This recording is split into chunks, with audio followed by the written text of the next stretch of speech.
The next speaker is Dr. Adam Langer of the Division of Global Migration and Quarantine at the CDC. He will talk about issuance of permits for selected animal species and enforcement of their permit requirements. Dr. Langer? Thank you. The Division of Global Migration and Quarantine is the other major group within CDC that is involved with issuing import permits and regulating imports of items that are of public health concern. Within the Division of Global Migration and Quarantine, the Quarantine and Border Health Services branch has the mission to protect U.S. communities from global disease threats, and does so by preventing the introduction and spread of communicable diseases, enhancing federal, state, and industry partnerships, and enforcing public health regulations. So, Quarantine Border Health Services Branch, or QBHSB's role in import permits is that we do issue certain selected permits.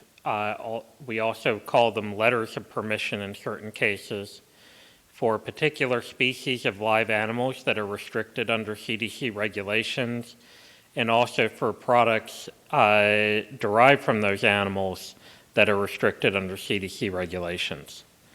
We're also involved with enforcing all of the import regulations, CDC's import regulations, at the actual ports of entry through our CDC quarantine stations, which are our field offices at the ports of entry, and through partnering with U.S. Customs and Border Protection, who you'll hear from later, and other federal, state, and local agencies.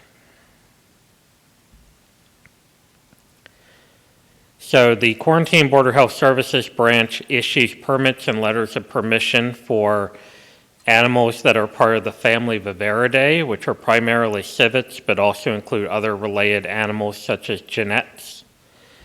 Freshwater turtles, tortoises, and terrapins that have a carapace, which is the upper shell, that is less than 4 inches in length. This also includes any viable turtle eggs. Non-human primates, and also African rodents. So these are rodents that are either coming directly from Africa, have been in Africa during their lifetime, or that have a native range that includes Africa. We also restrict products derived from members of family Viverridae, non-human primates, and African rodents. A note on the non-human primates is that although the regulatory authority for making decisions on import requests for these products lies with the Quarantine Border Health Services branch, applications are currently being processed by the CDC Import Permit Program. We also have other live animals and animal products that we deal with at the port of entry, but they're actually restricted under the import permit program's regulations, such as bats and certain species of snails that can carry parasites that infect people. So to give you a little bit of background about each one of these animal species and why we restrict their import, members of family Viverridae, as I mentioned, civets and related animals, were associated as amplifying hosts for the SARS, severe acute respiratory syndrome coronavirus, where there was a worldwide outbreak during 2002-2003. The animals were linked to the SARS transmission chain. There was an emergency embargo put into place on January 13, 2004. That embargo remains in place and is authorized by CDC foreign quarantine regulations located at 42 CFR 7132B. So as mentioned, the embargo does include all members of the family Viverridae, which in addition to civets, includes genets, linsangs, and binturongs. Notably, it does not include the African palm civet, which is in family Nandinidae. The embargo applies to live animals and animal products. Now, the products may be imported without a CDC import permit if they have been rendered non-infectious first. If you go this route of rendering them non-infectious, the shipment must be accompanied by a statement of how the products were rendered non-infectious, and you must have used one of the methods listed on this website. In order to request permission to import one of these products that has not been rendered non-infectious or to import a live animal, you must request a permission letter by submitting that request to the email address CDC Animal Imports, all one word, at cdc.gov. And entry of these animals and animal products are only allowed for the purposes of science, education, and exhibition. The reason why freshwater turtles, tortoises, and terrapins less than 4 inches are restricted is because these animals are associated with outbreaks of salmonella infections in children. It's believed that the small animals in particular are particularly attractive to children, and also the size is just right for them to stick them in their mouths. So, for commercial purposes, these animals that are less than 4 inches long may not be imported under any circumstances, and the viable turtle eggs also may not be imported for commercial purposes. For non-commercial purposes, so this could include research or even as personal pets, these up to a total of 6 viable eggs or small live turtles may be allowed. So you could have 6 eggs, 6 turtles, 3 turtles, and 3 eggs, as long as it's up to a total of 6, are allowed without a permit. More than 6 are only allowed for science, educational, or exhibition purposes and do require advanced CDC permission. A couple of notes on the turtle regulations. These regulations do not apply to sea turtles or marine turtles. Those are covered by another federal agency. Once the animals have been admitted to the United States, they become subject to Food and Drug Administration restrictions on their movement and sale. So again, to request a letter of permission for these animals, you would send that request by email to CDC Animal Imports at cdc.gov. CDC very strictly regulates the importation of non-human primates, both the live animals and the products derived from these animals. The regulations were significantly strengthened in 1990 following the 1989 Ebola Reston outbreak in the United States. You may have read about that in various books that have been published, such as The Hot Zone. We further revised and enhanced the regulations in 2013.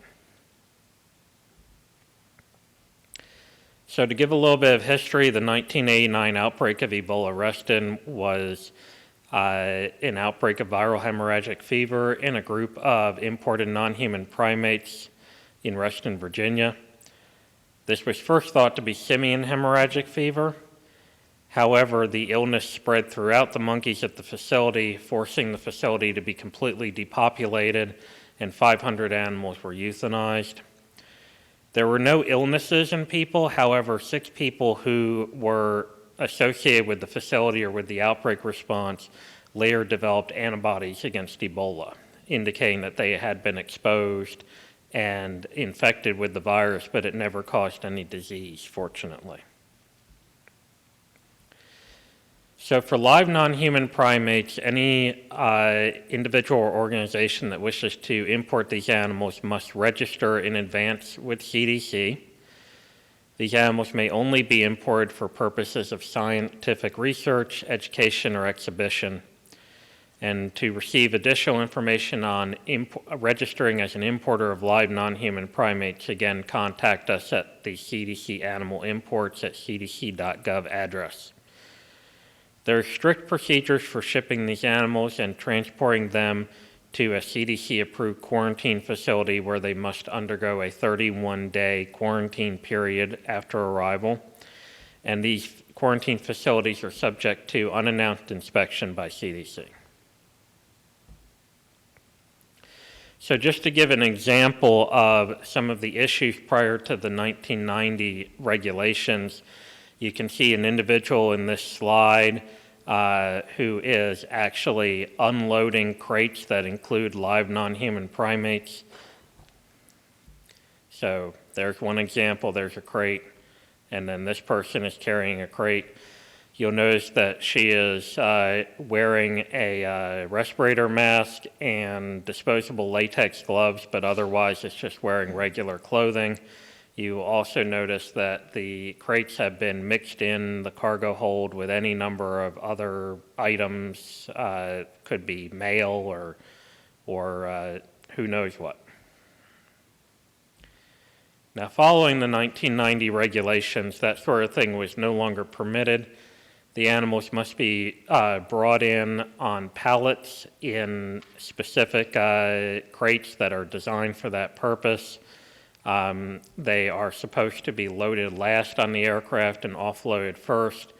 And CDC personnel, in most cases, will actually monitor the offloading of these animals at the airport. So moving on to products derived from non-human primates. This includes any tissue or sample from a non-human primate. It could be blood, it could be skin, organ tissue, even feces. It includes trophies or souvenirs of animals that were hunted and captured in other countries. It also includes diagnostic or scientific samples, and really anything that's derived from a non-human primate. So for these products, a CDC import permit is required. Again, the products may be imported without a permit if they've been rendered non-infectious. The shipment must be accompanied by a statement of how the products were rendered non-infectious, and it must be using one of the methods listed on at this website. If you are seeking to import a non-human primate product that has not been rendered non-infectious, then you must apply for a permit. Entry is allowed only for scientific research, education, or exhibition purposes. The permit is submitted through the CDC Import Permit Program, and it is routed to the Quarantine Border Health Services branch for review and approval, following which the permit is issued by the Import Permit Program. African rodents were restricted following a 2003 monkeypox outbreak in the United States.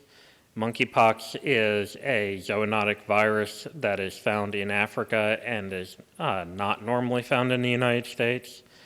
The epidemiologic investigation linked the outbreak to the importation of African rodents, particularly Gambian rats, that were imported as pets. There were a total of 71 human cases investigated, and these were the first human monkeypox cases that had ever been reported outside of Africa.